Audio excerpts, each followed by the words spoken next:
first of all, right now, the military government has submitted the government procurement law in the consideration of National Registration Council. So the Secretary General of Comptroller General Department said that it's follow the TPP rule. So this one. So that means it's cover everything, services and goods, except G2G arm trade. For the second worst news is before we have a constitution 2013, in the constitution article 190, it states that if there's communities or people in Thailand that get affected from the international treaty or agreement, they will get remedy, timely, fair and equitable treatment. But right now, because after the Sunday referendum, all has been wiped out. So this is a little bit, actually it's very sad. So right now, I will not allow you to go outside for the coffee break. I take your time. So right now, please do you have any question? Because right now we already have very 4 prominent speakers. Everything here, what about GPO? Your organization situation might not be the same. Please.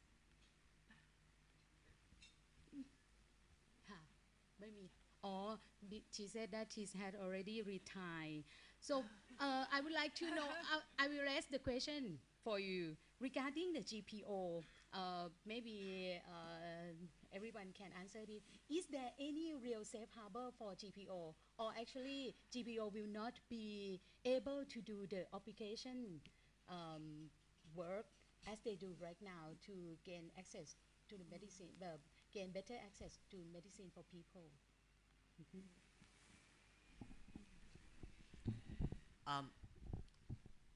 I base my answer on just what I know about GPO and their activities.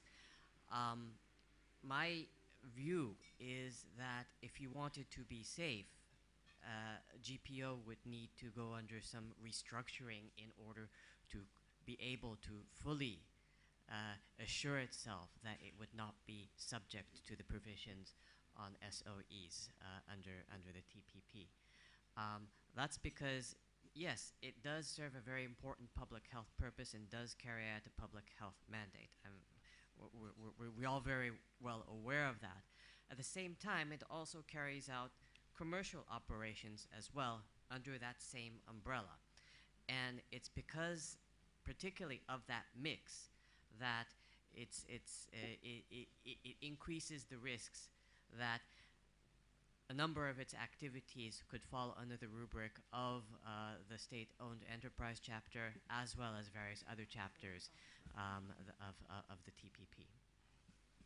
Yeah. Okay. One of the big problems with TPP in relation to SOEs is the chapter is completely new. Right? There isn't any similar chapter in any other agreement. And the negotiations for that chapter were very controversial, and many of the legal provisions are compromise provisions that were not driven by the logic of how they would work, but trying to rescue some rights to conduct domestic services especially. So it is a very problematic legal chapter, and I have done a technical legal analysis of it, which I am very happy to share with people. As Dr. Kyoshi said in his presentation, there are certain rules that will apply to what is considered to be an SOE. And an SOE is defined as an enterprise that is principally engaged in commercial activities. And so the first question is, will you fall within that definition? And And if you do, then there are a series of problematic obligations. The first is that you must operate only according to commercial considerations, which means you have to operate as if you were a private business conducting the same activity. Unless it is for a domestic mandated purpose, but only the part of the activity that is within the country. And so if you have an entity that does several things, being able to separate that out, as Dr. Kyoshi said, is very difficult. You also have an obligation of non-discrimination in the purchase and sale of goods and services. And most importantly, there is an obligation that there are not non-commercial considerations in relation to your activities, which means things like loans and guarantees and access to financing and so on, which is not available to the private competitors or potential private competitors, because this applies to monopolies as well. And that has a very complicated and I think unworkable test attached to it. And again, the domestic services exception is very unworkable. There is a further really bad provision, which is that a state-owned enterprise, and even a state enterprise that is not operating principally in commercial activities, must comply with every other chapter in the agreement. The IP chapter, the investment chapter, the government procurement chapter, the transparency chapter, and so on. So that means that you will have to look at what the obligations are across the entire agreement and how they might impact. And there is a special, in addition to the enforcement issues, there is a capacity for other TPPA countries to demand information from you about how your SOE operates. And this can be very intrusive and very burdensome and can be used as a harassment mechanism. But it is mainly designed, it was designed for two things. One is to put pressure on you, and the other is to build up an evidence base to bring a dispute against you if they are not satisfied. And so that chapter is very problematic. There are schedules where you can accept certain entities, certain SOEs, even if they meet the threshold that Dr. Kyoshi talked about. But these are negotiated. And what we know from the actual TPPA negotiations is that countries that have lots of SOEs, like Vietnam or Malaysia, had very hard time negotiating to protect SOEs that are important to them. And you can pretty much guarantee that if Thailand is negotiating accession, there will be real pressure on your ability to protect, in relation to the SOE chapter, entities that are so important to you. Just to add a little bit, the GPO, of course, can be affected by many chapters. So you heard about the state-owned enterprise chapter, and of course the government procurement chapter can affect it because, as I understand, in February, as of February this year, Thailand still had a 7% price preference for domestic companies. So Thailand's Ministry of Health could say, we will buy from the GPO or Thai companies if they're up to 7% more expensive than the foreign medicine suppliers. But it sounds like the new law is destroying that anyway without the benefits of joining the TPP for any market access. And of course the intellectual property chapter you'll hear about later, delays when GPO can start making generics because of the longer, stronger intellectual property protection. And even the tariffs provision may increase competition for the GPO if you currently today have tariffs on imported medicines and they go to zero. So there are a number of chapters that can affect GPO. The question is, are there any chapters that help GPO? So could GPO export more? Well, generally other countries have zero tariffs on medicines, you know, in the US and so on, so unlikely that GPO could increase their exports to the US. And the US average tariff is 3.5%. So to go from 3% to zero, you have to prove the medicine is made in Thailand, and the cost of complying with those rules takes you back to 5%. So that minimum tariff on average in the US is actually not significant. Then yesterday you heard that there's cooperation chapter, capacity building chapter, business facilitation chapter, development chapter, small and medium enterprise chapter. Could these help GPO, these chapters in the TPP? Well, none of them are enforceable chapters, and even if they were, the provisions in them are pretty useless when I look at them as a lawyer. None of them require the US government, for example, to compensate the developing countries for the high medicine prices they have to pay. None of them exempt the small and medium enterprises from the TPP chapters that can harm them, like goods, services, government procurement, intellectual property, state-owned enterprises. And none of them help developing companies to get into the global value chain. But even there, economists have questioned the value of the global value chain for developing countries because it looks like a smile. The high-end design and research and development is done in developed countries. The low-value assembly of cars from imported parts is done in developing countries with cheap labor. And then the high-end after-service sales and so on is done in developed countries. So the global value chain looks like a smile, and developing countries get locked in at the low-value assembling of products from imported inputs. So a lot of economists actually question the value of trying to join the global value chain when the multinational companies who control it lock in the developing countries at the low-value part and keep the high-end value-added parts for the developed countries. Thanks. Yep. Last 4 minutes. So I will give each speaker each 1 minute to address if you want to give any kind of suggestion to the military government of Thailand, because they are really eager to go to join TPP. I have been discriminated against even now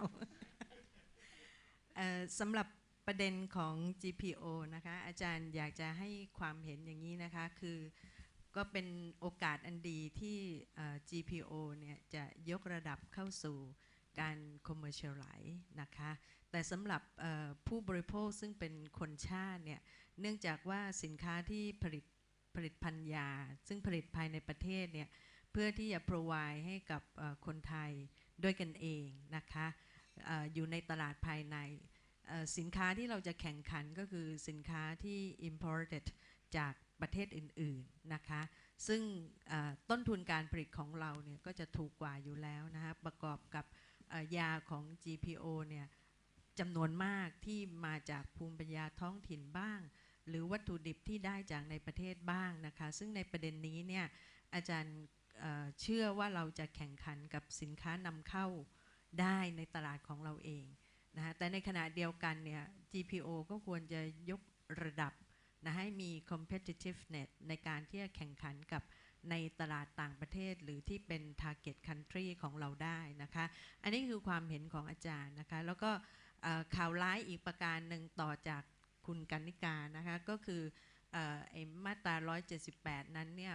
ที่นอกจาก remove clause ที่เคยบรรจุในมาตรา190แล้วนะคะ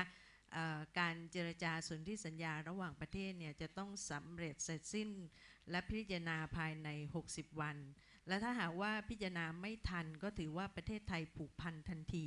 นะคะอันนี้ก็เป็นเรื่องที่ปกติคนไทยก็ไม่ค่อยรู้ในเรื่องรายละเอียดของการทำสนธิสัญญาอยู่แล้วด้วยนะคะแล้วก็แถมอีกอันหนึ่งถ้าเรามีประเด็นพิพาทกับใครเนี่ยคนไทยฟ้องรัฐบาลไทยไม่ได้นะคะแต่ว่า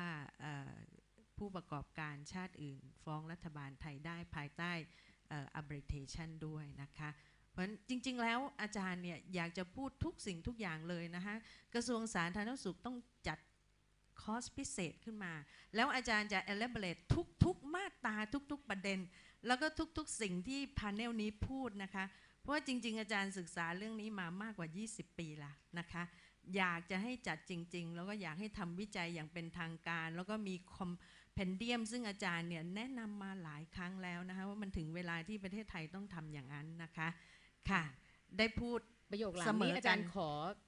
อกระทรวงสาธารณสุขเลยค่ะอาจารย์ขอพลเอกประยุทธ์ไปเลยค่ะ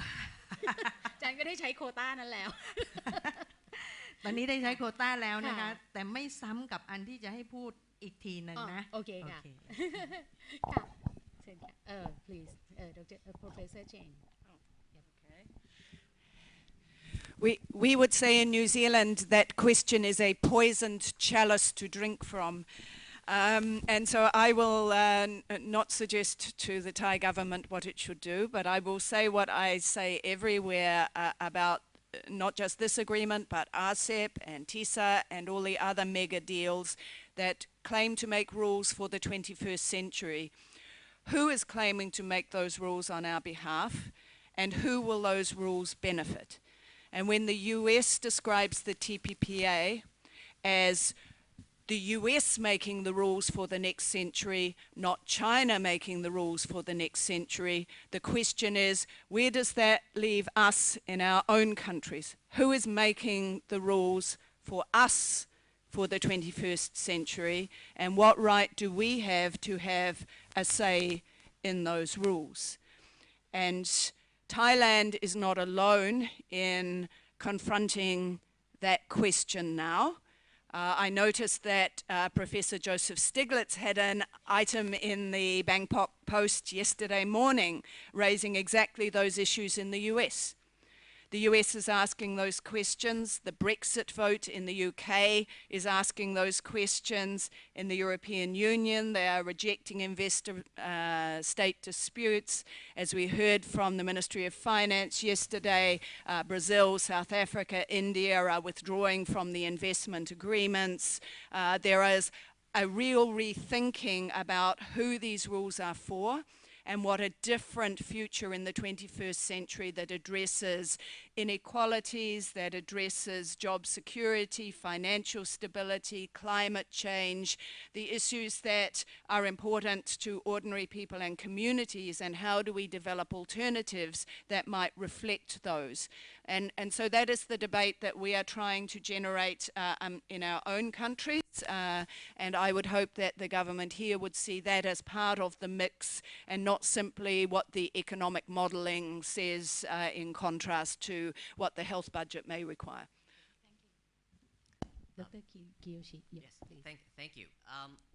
I will leave you with two points. One picks up on something that Dr. Kelsey had mentioned in her presentation. I'm really glad she did on accessions. Dr. Kelsey had mentioned that for Thailand, it could very well be TPP plus if Thailand decides to try to accede to the TPP. If you think that is only a hypothetical possibility, I would just leave you with the thought of one of your neighboring countries, Vietnam, when they acceded to the WTO. In fact, when they wanted to accede to the WTO,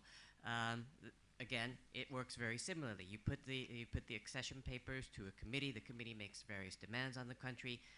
In the intellectual property area, Vietnam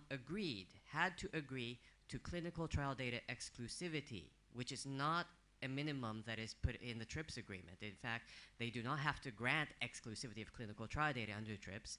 in order to become a WTO member. They have actually not amended their legislation to do so as of yet, but this is something they actually had to agree to.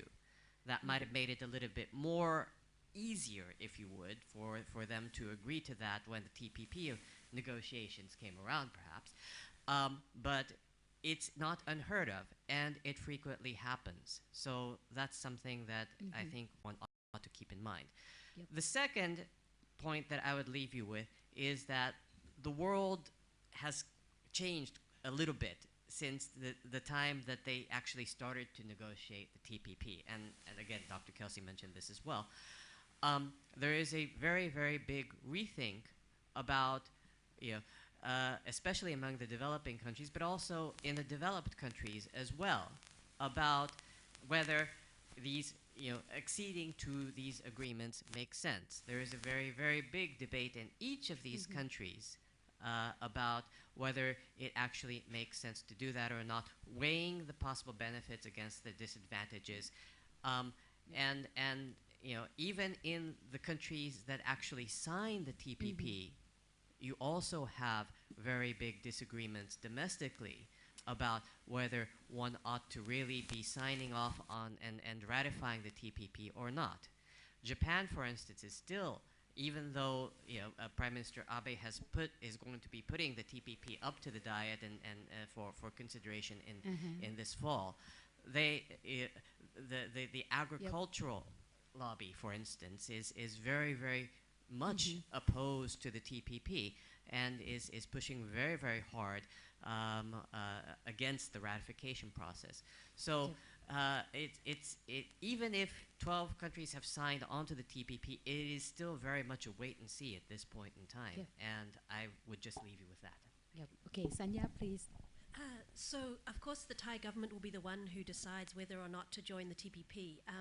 And other governments in deciding this have done cost-benefit analyses. For example, in Malaysia, they did 3, one by the United Nations. And the starting point in Thailand when you're doing such an analysis is different to those of other TPP countries. For example, Malaysia and Japan already had stronger intellectual property protection in their laws than the WTO required. They were TRIPS plus already, so it wasn't such a shock for them to go to TPP, whereas it would be a bigger shock for Thailand because you're not as TRIPS plus as they were. Or Singapore, for example, already has a US free trade agreement with almost all the TPP provisions, so not much new for them. Countries like Brunei might be able to afford higher medicine prices more than in Thailand. So it needs to take account of Thailand's starting situation. And in any cost-benefit analysis, you might want to consider both the final text of the TPP and what it means, for which you need the negotiating history. The 6,000 pages aren't enough. You need to have the negotiating history to know what the obligations are on Thailand if it joins. But also the TPP plus things that Thailand may have to agree in the accession, as you heard about. And when you do a cost-benefit analysis, you might want to look at the short, medium and long term, because the value of any increased exports that Thailand gets will fall over time as the WTO reduces tariffs, as other free trade agreements are signed, so those benefits reduce. But the costs, for example, of stronger intellectual property protection increase over time as more medicines get protected by it, and then they stay constant. So the answer might be different at different times. And then some things are difficult to quantify, like how do you put a number on the chilling effect due to the investment chapter, where even developed country governments like Canada have been effectively chilled from regulating by a threat from investors to sue them. And in the TPP, it's the first time that Thailand will be exposed to US companies suing the Thai government. First time ever. And remember, the US companies are the most litigious in the world, with a 98% chance of a broad interpretation of their rights. So if you don't have the TPP, what happens? You keep exporting as today. Your investors keep coming as today, and you have alternatives, as we heard yesterday, like helping your exporters use their existing preferences more by helping them understand the rules of origin. You have alternative free trade agreements you're negotiating with Mexico, Pakistan, Hong Kong. There are other ways to attract foreign direct investment. And lastly, many countries started negotiating US free trade agreements, realized the US template was very inflexible and didn't suit their national interest, and did not sign, like Switzerland. Or the Southern African Customs Union, or Latin America, for example. Thank you. อาจารย์ละวันคะครึ่งนาทีค่ะ ครึ่งนาที อันนี้ต้องถูกทรีตพิเศษค่ะ ด้วยความรักมาก รู้สึกโดนจำกัดสิทธินะ สิ่งที่อาจารย์จะบอกภาครัฐบาลนะคะซึ่งคุณกนิกาบอกครึ่งนาทีนะคะบ่นก็หมดไปแล้วนะคะอันดับแรกกลับไปอ่านPowerPoint ที่อาจารย์แจกให้นะคะมันมีอันนั้นแค่อันเดียวคือ investment นะคะอาจารย์เน้นที่สุด sovereignty sovereign right to regulate อยู่ใน PowerPoint ของอาจารย์เรียบร้อยแล้วอันที่สองเตรียมความพร้อมเพราะอาจารย์ดูท่าทางจากทิศทางลมแล้วนะคะดูว่ารัฐบาลเนี่ยสายแน่ๆเพราะฉะนั้นเตรียมความพร้อม1ทางด้าน competitiveness นะคะภาคเอกชนอย่างที่อาจารย์บอก3ล้านกว่าองค์กรเนี่ย export แค่ 20% เท่านั้นเองนะคะทำยังไงถึง increase ไอ้ตรงนี้เพื่อไปได้ประโยชน์จากตลาดที่เปิดนะคะ2ด้านกฎหมายของเราเนี่ยแทบจะไม่ได้ขยับขยื่นอะไรเลยนะตั้งแต่ตอนจะเข้า AC จนบัดนี้ก็ยังไม่ได้แก้ไขมากมายนักนะคะถึงแม้จะมีกฎหมายอื่นประมาณ300ฉบับออกมาก็ตามแต่ก็ไม่ค่อยได้เกี่ยวข้องกับอันนี้อันที่3 survey แล้วก็ทำ compendium อันนี้ seriously นะคะ survey เลยสนธิสัญญาที่ทำปัจจุบันเนี่ยมีกี่ฉบับอะไรบ้างมี obligation อะไรมันไปกระทบกับกฎหมายอะไรและจะมีผลอย่างไรและเราจะต้องไปแก้ไขอะไรซึ่งอันนี้มันจะไปช่วยข้อ2เรื่องเตรียมกฎหมายนะฮะอันนี้อาจารย์พูด in practice เลยนะคะอันที่3ก็คือ carve out ในเรื่องของ arbitration เราแพ้ทุกคดีค่ะ 3,500 ล้าน 6,000 ล้านแพ้มาตลอดนะคะเพราะฉะนั้น arbitration นะ1เอกชนฟ้องรัฐไม่ได้คนไทยนะฮะแต่ต่างด้าวฟ้องได้ตามstate investor arbitration นะคะต่อไปคือประเด็นเรื่อง state responsibility ใน TPP เนี่ยมัน beyond international law หมายความว่าปกติรัฐเท่านั้นที่มี imputability ในการกระทำจึงจะต้องรับผิดชอบตามกฎหมายระหว่างประเทศแต่ใน TPP เนี่ยรับหมดเลยเอกชนปฏิวัติรัฐประหารถ้าก่อให้เกิดความเสียหายแก่นักลงทุนหรือผู้ประกอบการเนี่ยต้องรับผิดชอบหมดนะคะเพราะฉะนั้นอันนี้ตรงนี้เนี่ยต้องดูให้ดีๆนะคะ อีกอันหนึ่ง form of establishment ประเทศไทยไม่เคยเอาทรัพยากรแผ่นดินของประเทศเนี่ยถือเป็นการร่วมลงทุนกับต่างด้าวนะคะที่สำคัญยกเลิกมาตรา10ที่ไปยกเลิกมาตรา5มาตรา5ก็คือให้สิทธิประเทศไทยในการคุ้มครองประเทศของตัวเองตามมาตรา20ของGATT General Exception แต่มันมีมาตรา10ไปยกเลิกหมดเลยนะคะซึ่งอันนี้ไม่เข้าใจนะคะต้องขออภัยจริงๆค่ะนะคะค่ะ thank you so much for the time being and be very patient with our informative session thank you so much โอเคค่ะแต่ถ้าใครอยากได้อะไรก็มาคุยข้างหลังนะคะ Thank you very much the moderator